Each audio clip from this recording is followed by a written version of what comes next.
Hello everyone, and today on the Sports Trigger we're going to be discussing the top NFL touchdown celebrations. Travis, I'm pretty pumped for this one. Are you ready? Let's celebrate.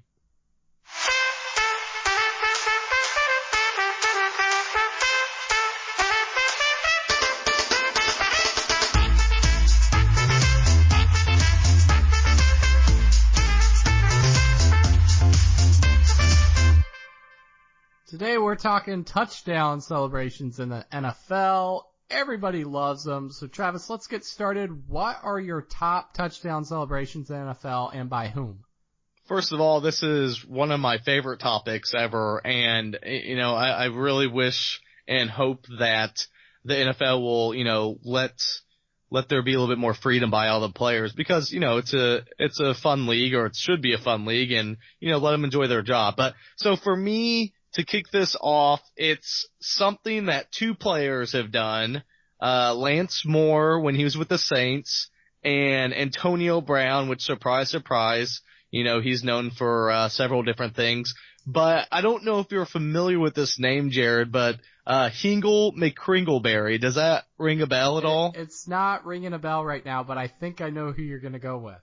Okay, well, a little background, Hingle McCringleberry, this is a parody skit by Key and Peele, and, they're in the NFL playing and they do touchdown dances. And so Lance Moore and Antonio Brown both did this to where after they score a touchdown, they put their hands behind their head and then they pretend like they're thrusting. and as the skit goes, you can thrust two times, two pumps, if you will, but the third one will get you a flag. And, as the skit goes, he does two quickly, then he pauses and waits for the ref to turn, and then he does a third knowing he's going to get the flag. And, that's exactly what Lance Moore and Antonio Brown did to perfection. And it's great. It's hilarious, especially when you bring something like that into the game of football, something that they just, I imagine they just watch it on TV one day or someone's like, hey, you should check this out. It's hilarious. And then they incorporate that into their touchdown celebration dance. I love it. That is hands down, my number one. They both will split that. It's just hilarious. And obviously I love the show, which is one reason why I have them at number one. Props to everyone who was watching the game live too and caught it immediately of like, that is straight from that skit. I mean, yes. That makes it better, obviously, whenever you're watching, you're like, oh shoot, like he did the skit from whatever, and the third thrust, as you say, actually got him the flag too. So how can you time that out better? Like, that's awesome. My number one, old school, I just love it. Randy Moss at the Vikings and he moons Lambeau Field. Oh, yes. That's my number one just because of, the rivalry there, and Randy Moss just in general is just hilarious. I loved him as a player.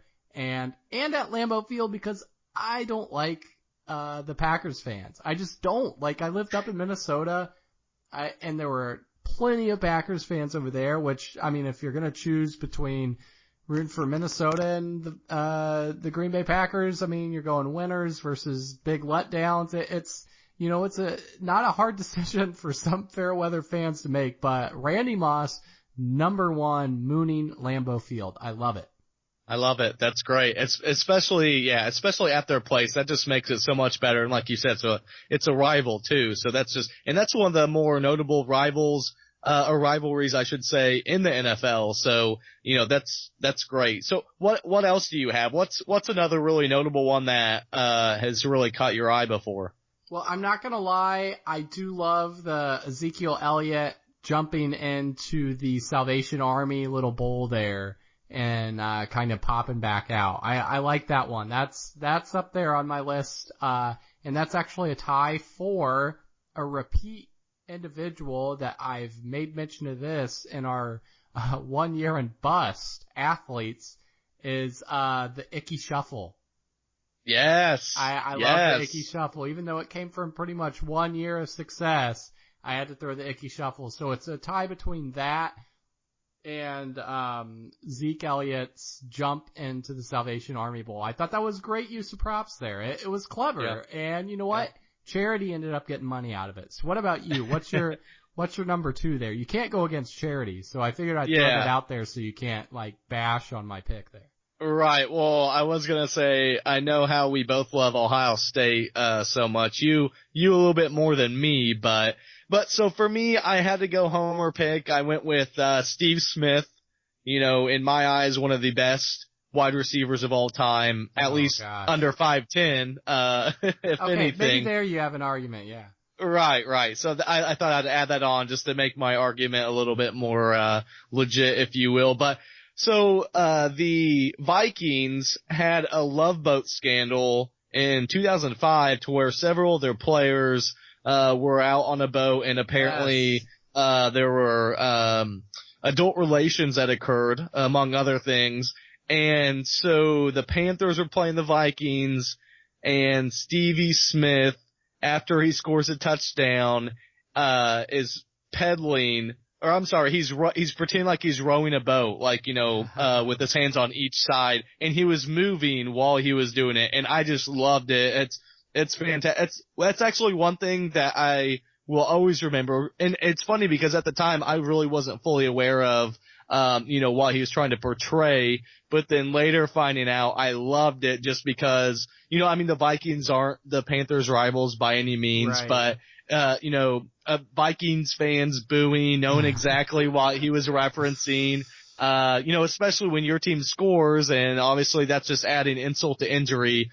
I love it. And, especially being Steve Smith, this 5'9" guy, which, if anyone knows Steve Smith, he's fiery. He's probably one of the most fiery wide receivers, that have played for, you know, at least the last decade or so, but it just makes it so much better. You know, I love it. Steve Smith. I feel like he had like short man syndrome in the NFL. Like he has all these other big guys playing around him. So he had like that fire, that extra little chip on the shoulder. Like, hey, guess what? I'm in the league. I'm going to take it by storm. Like, I know I'm shorter, but who cares? Like, I'm destroying you guys. A shout out too, before we close out here, is obviously Chad Johnson. He, used a pylon as a putter, and he had a little Tiger Woods fist pump back in the day. And Terrell Owens eating the popcorn. You know, those two, I love those guys. Chad Johnson obviously had a little checklist of all the cornerback victims that he had. But those two guys made the league really fun. Joe Horn, he pulled a cell phone out from behind the touchdown padding, which I thought was points for cleverness. And then, you know, that's when it started. The NFL was like, all right, we gotta knock this down. So I'm glad they're starting to open it up a little bit this year. We'll see how far some players will take it. Let's see some creativity, guys. Give us that creativity back. We want to make the NFL fun again. Yeah. We want something to talk about at the water cooler besides, you know, how bad our fantasy team is, or how much our fantasy team's actually kicking your fantasy team's ass. So let's give us a little bit more banter here. So with that being said, guys, thanks a lot for joining us on another episode at the Sports Trigger, and until next time.